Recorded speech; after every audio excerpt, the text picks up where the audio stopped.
All right, shalom, shalom. First and foremost, all praises, honor, and glory be unto Yahweh, Bahashem Yahweh Shai, Bahashem Rakakwadash. Double honors to the elders and the apostles at GMS Grand Millstone, who rule well, and peace, love, and salutations to all the sincere members of the body, man. To all the sincere brethren who are around the four corners of the earth, pushing this truth and sincerity, risking their lives to do so. All right, taking part in this Concord ship and hastening the day of Yahweh Bahashem Yahweh Shai. All right, and this is our one mission, man. This is our job. This is our gold. This is our strength, man. This is what we're set upon the planet Earth to do, and all else is vain, man. All right, and we got to watch what we're doing. Watch what's getting in the way, or what might get in the way of doing just that, of pushing this truth, man, of taking part within this work.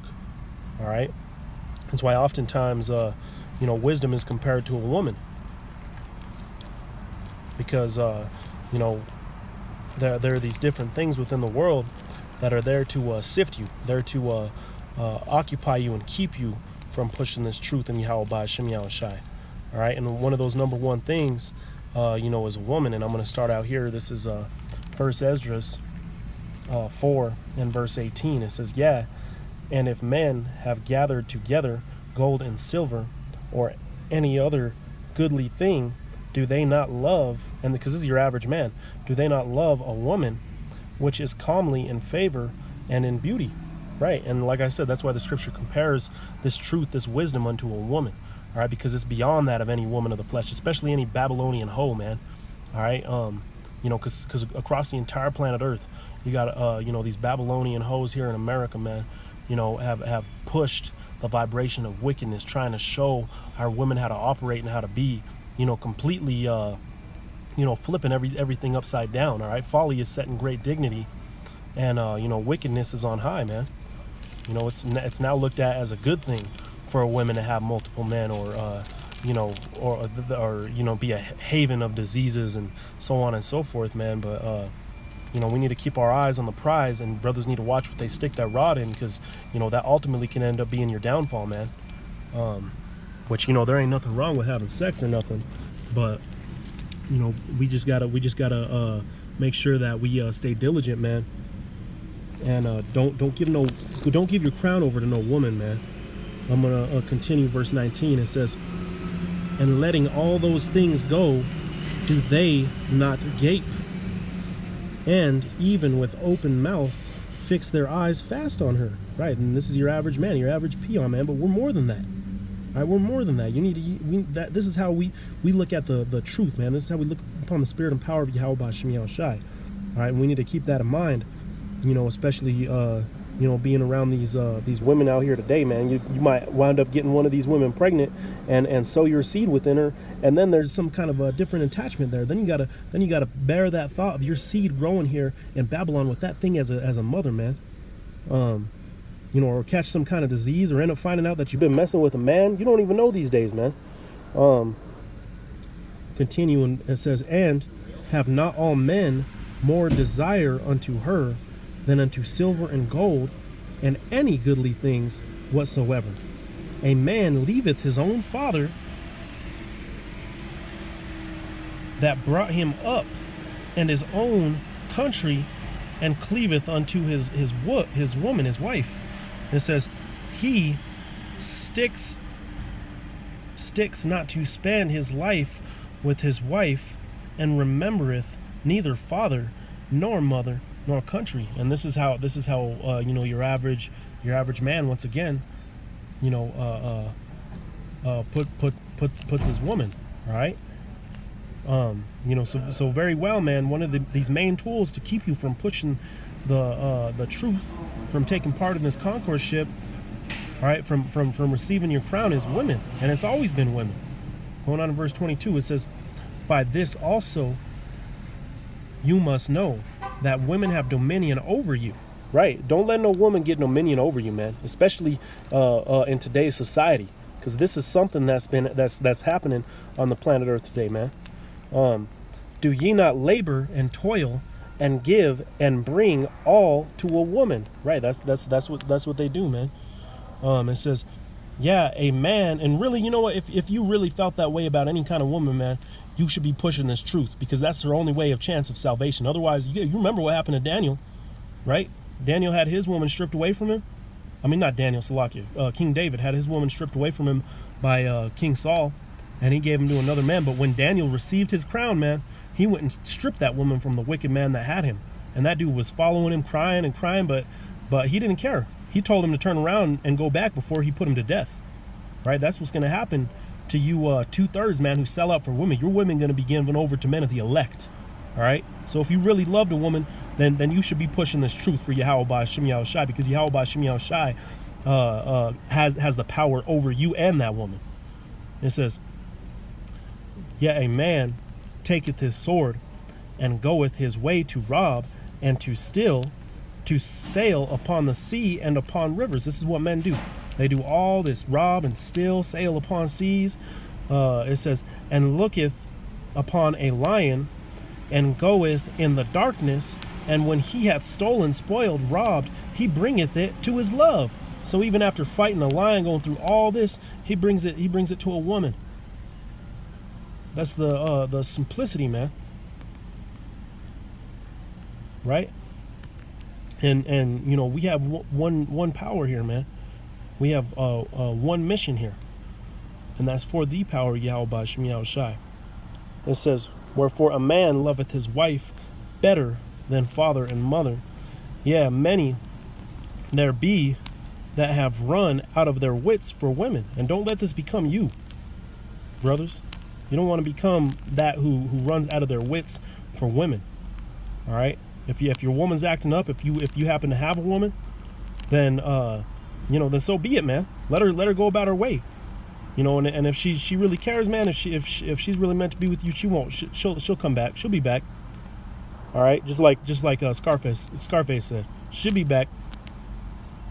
It says, and become servants for their sakes. That's right. That's what you have. Men will become servants for their women. The upside down world that we're living in, man. Because these women, what they should be doing, well, you should show up home and they should be, willing to do everything for you, man. But, the world's set upside down right now. All right, and this is what you have. This is your average man here in the world, a servant for women's sakes. All right, and that's why, you brothers need to take heed on what you stick your rod in, because this could become you, man. This could end up being your downfall. All right, examine yourself at all times, brothers. Even you got a woman that starts, you start talking to her or whatever, really examine it, and seek counsel on it, man. Because that could be the woman to strip you from this truth, right? Make sure the brothers know and are aware of what's going on with you. Brothers could put up prayers, man, anoint you, whatever the case may be. And it says, many also have perished. And that's really, at the end of the day, man, this is what's going to happen to a lot of men within Israel. All right, it's already happened to a lot of men within Israel, and we're going to get a lot of the examples of this. It says, have erred and sinned for women. Right, this is what many have done. They've perished, erred, and sinned for women. Right, so don't let no woman take your crown. All right. Just like you had Samson. Samson is a perfect example. We're going to get his example as well as many others. Verse 28. And now do ye not believe me? Is not the king? That's about good there, man. I got the main topic. Because they were having some kind of debate here in the book of First Esdras. If you read it, and this was this brother's point. Was speaking about. Women are what are set on high, and this is why Paul said, to those that have wives, be as though they had none. And if you don't have a wife, seek not to have one. I'm gonna go ahead and go to Judith, man, because Judith, if you brothers know the story of Judith, that's a very good example as well, because the Most High used the beauty of Judith to destroy heathen, and a top heathen official at that. Oh, slack, I passed it. This is Judith 12, and I'm going to start at verse 13. All right, and it says, then went Bagoas from the presence of Olifernes, and Olifernes was the I believe he was the chief official of I think he was an Edomite actually, but he was waging war against Israel. All right, it says, and came to her and said, let not this fair damsel fear to come to my lord, and to be honored in his presence, and drink wine, and be merry with us, and be made this day as one of the daughters of the Assyrians. Salakia, he was an Assyrian, which serve in the house of Nebuchadnezzar. So he was a chief, military member, of Nebuchadnezzar, who went to wage war against the nation of Israel. And then you had Judith came out, because according to the scripture, she had a fair countenance, meaning she was very beautiful. Even to the point that, this man being a chief official was in fear of her by her beauty. But he was saying, basically sit back and drink wine and enjoy yourself, right? And this is the eyes of the world, man. Ignorance is bliss. Sit back, drink wine, enjoy yourself. But if you're a man of the elect, man, this ain't time to be doing this shit. This is what we can be doing in the kingdom, man. This ain't time to be doing this shit right now. And now let's read what happens to this nigga that's doing this, man. Verse 14. Then said Judith unto him, who am I now, that I should gainsay my lord? Surely whatsoever pleaseth him I will do speedily, and it shall be my joy unto the day of my death. So that's what Judith said. I'm going to do everything. This is really how a woman should be, man. But they're not like this at this point. All right? She's saying, I'm going to do everything that pleases you unto death. It says, she arose and decked herself with her apparel and all her woman's attire, and her maid went and laid soft skins on the ground for her over against Olifernes. Salakia, if I'm not pronouncing his name right. Actually, I believe that's a S here in the 1611, man. I believe that's how some of the S's would look. So I believe it was Olifernes or something, which she had received of Bagoas for her daily use, and that was the servant. That Bagoas was the servant of this dude here. And it says that she might sit and eat upon them. Now, when Judith came in, was set down, Olifernes, his heart was ravished, or his heart was ravished with her, which the word ravished, I believe, means raped, right? So his heart, this dude wanted to take it, man. He wanted that. It says, and his mind was moved, and he desired greatly her company, for he waited a time to deceive her from the day that he had seen her. So that whole time, ever since he saw her, he was like, I want that. I want to get that woman. Right? Verse 17. Then said Olifernes unto her, drink now and be merry with us. So Judith said, I will drink now, my lord, because my life is magnified in me this day, more than all the days since I was born. Then she took and ate and drank before him what her maid had prepared, and Olifernes took great delight in her and drank much more wine than he had drunk at any time in one day since he was born. So we're going to continue verse 13 and see what happens to this nigga, man. How this nigga was so deceived by her beauty that he decided to get fucked up and get married instead of concentrating on his mission, man, which his mission was to destroy Israel, which ultimately it wasn't in the Most High's will for that to happen at that time. Otherwise it would have happened. But we're gonna get how the Most High destroyed this man was ultimately by a woman. It says, now when the evening was come, his servants made haste to depart, and Bagoas shut his tent without, and dismissed the waiters from all the presence of his lord. So what he went ahead and did at this time when the evening came, he made everybody leave, because he was trying to finally give her the rod, man. And they went in their beds, for they were all weary, because the feast had been had been long, and Judith was left alone in the tent, and Olphirns lay along upon his bed, for he was filled with wine. See? He let that wine get the best of him, man. That's why the scripture says that wine is a mocker, and to not drink too much, right? So of course it's okay to drink wine, just like it's okay to have sex, but don't let that stuff overpower you, man. Verse 3. Now Judith had commanded her maid to stand without her bedchamber, and to wait for her coming forth as she did daily. For she said she would go forth to her prayers, and she spake to Bagos according to the same purpose. So all went forth, and none was left in the bedchamber, neither little nor great. Then Judith, standing by his bed, said in her heart, O Lord, or O Yahweh, power of all power, look at this present upon the works of mine hands, for the exaltation of Jerusalem. For now is the time to help thine inheritance, and to execute mine enterprises, to the destruction of the enemies which are risen against thee. Now she came to the pillar of the bed, which was at Olphirn's head, and took down his falchion from thence, and approached to his bed, and took hold of his hair of his head, and said, Strengthen me, O Yahweh, power of Israel, this day.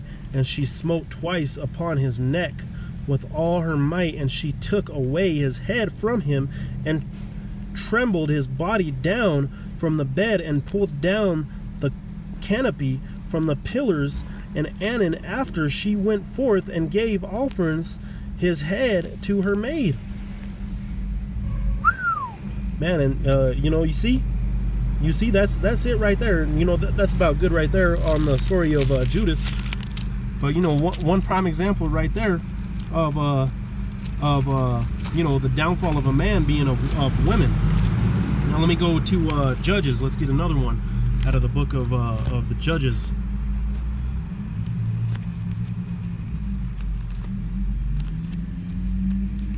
This is Judges, and I'm going to go to chapter 4. This is Judges 4, and I'm going to go to verse 18. It reads, And Jael went out to meet Sisera. All right, so Jael was a woman of Israel, and said unto him, and Sisera was, I believe he was a Hamite, if I'm not mistaken, but he was also waging war against the nation of Israel.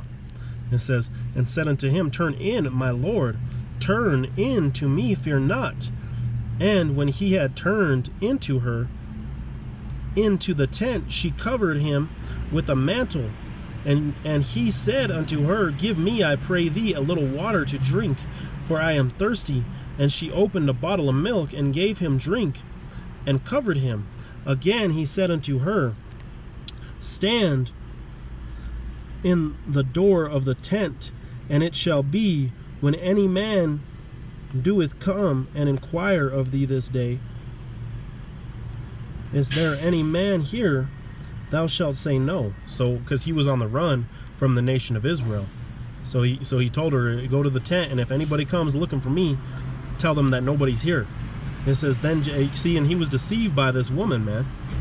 It says, then Jael, Heber's wife, so she even had a man, took a nail of the tent, and she was doing a righteous work of Yahweh B'Shem Yahushai, nonetheless, but this being another example, man, of not being deceived by women, not letting no woman take your crown of righteousness. All right, and took an hammer in her hand, and went softly unto him, and smote the nail into his temples, and fastened it into the ground, for he was fast asleep and weary, so he died. Man, so that, another example right there. Let's go ahead and jump to let's get the story of Samson out of Judges, I think it's the 16th chapter, probably the 16th chapter.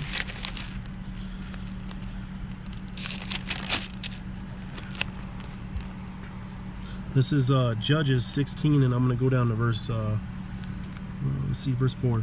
It says, and it came to pass afterward that he loved a woman in the... So you know the works of Samson, you know, were very high, man. He was a Nazarite, a man of Yahweh Ba'Shem Yahushai. It says, and it came to pass afterward that he loved a woman in the valley of Sorek, whose name was Delilah. And the lords, meaning the masters of the Philistines, came up unto her because she was a Philistine woman. All right, and that's another thing. You know, watch these heathen women, man. You know, obviously they don't got the spirit and power of Yahweh Ba'Shem Yahushai dealing with them. All the more so. So, you know, you need to watch. You know, these women of all these different nations around us too. You don't know who's who, man. You know, I mean, the spirit might bear some kind of witness. But continue in verse 5. And said unto her, entice him, and see wherein his great strength lieth, and by what means we may prevail against him, that we may bind him to afflict him, and we may give thee every one of us 1,100 pieces of silver. Right? And you know, so showing you right there, man, this great man of Israel, Samson, you know, his love for this woman caused him to be deceived and to not see what she was doing to him. And we're going to go ahead and grab exactly what she was doing to him and exactly what ended up happening, and ultimately his downfall being a woman, man. Being a woman. All right, that's why, you know, going back into Luke, the 14th chapter, right? It says one of the men that make an excuse for not doing this work, one of his excuses that he got married. Right? So, you know, brothers really need to watch, man, like, once again, what they stick their rod in, right?